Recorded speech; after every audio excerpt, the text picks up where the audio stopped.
Deposed Mugabe fights back. Initiated in November last year, NPF had largely remained a political project on paper until the surprise resignation of Mutinhiri from Zanu PF last week to take up its leadership, springing another candidate into an already congested presidential race likely to be tightly contested between the ruling party and the MDC Alliance. Mutinhiri, through NPF, Times armed meeting Mugabe yesterday, betraying the 94-year-old despot's hand in the new party, which is hardly surprising considering that he has since gone public, demonizing his dethronement in November last year as unconstitutional. The NPF issued its Times RST statement yesterday, tacitly revealing that Mugabe had endorsed the party when he met Mutinhiri at his Blue Roof mansion in the leafy Borrowdale area on Sunday. At the meeting, Mutinhiri claimed that out of every 3 Zanu PF members, 2 of them were NPF faithful.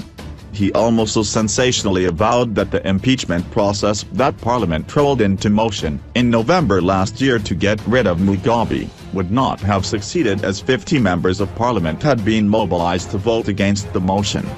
The statement indicated that the purpose of the meeting was for Mutinhiri to appraise Mugabe of his resignation from Zanu PF, his gratitude for the opportunity to serve under the teetotaler's administration and to bring him up to speed with the formation of NPF, which the retired Brigadier General said was a result of the disenchantment in the ruling party over the manner in which President Emmerson Mnangagwa assumed power through a military soft coup. In his response, Mugabe congratulated Mutinhiri for taking a bold move and said that Zimbabwe needed men and women of principle who should GHT to preserve the legacy of the liberation struggle and condemn the brutality against the people that is being witnessed under the military junta, reads part of NPF's statement. In response, Mugabe was quoted as having said everyone should fight to ensure that people are free to belong to parties of their choice and that there is no interference by the army or those that would want to resort to violence as a means of getting votes. Mugabe is also said to have urged Mutinhiri to work with the full spectrum of youths to enable them to take over governance of the country in the interest of generational renewal whose time has come. He is quoted as having said, "I hope your NPF party will empower the youths to take over. Don't oppress them, make sure they are not harassed. I know they will be harassed and some arrested, but empower them mentally to GHT for what is right." Indications are that Mugabe and his overbearing wife Grace could be headed for big trouble with both the ruling Zanu PF and the country's new government, who perceive his utterances as provocative. Yesterday, the state media railed against Mugabe's alleged political maneuvering, and alleged for the Times RST time the former Times RST family's greed, including owning a staggering 21 farms.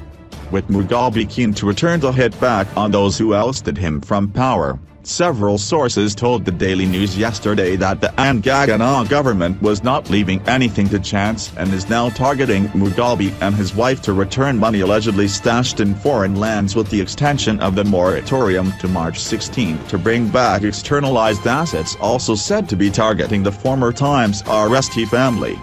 Mugabe's wife Grace has properties in South Africa and the family reportedly has properties in Asia. Mugabe was deposed last November after the military launched Operation Restore Legacy, which led to him and his wife Grace being removed from power and being placed under house arrest.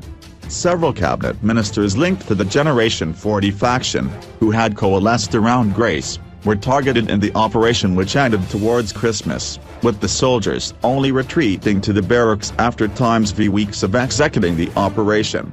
But the former Zanu PF leader has not yet thrown in the towel and is now emerging as one of the constant pains for Mnangagwa's government.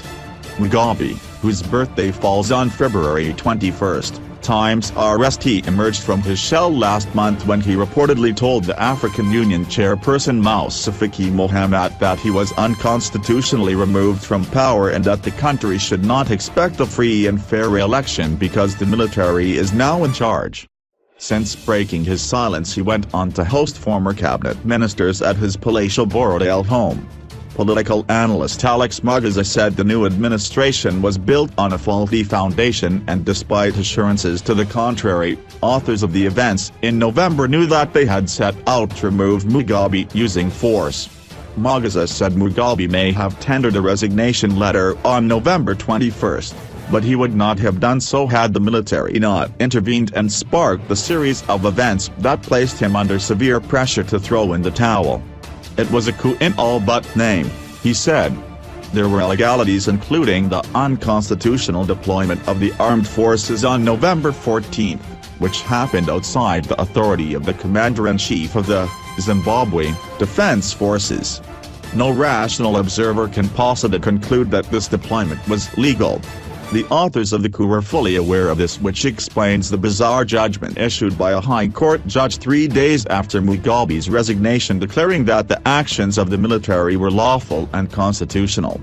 Another analyst, Maxwell Songwe, said, Mugabe will succeed in causing mayhem and confusion in Zanu PF.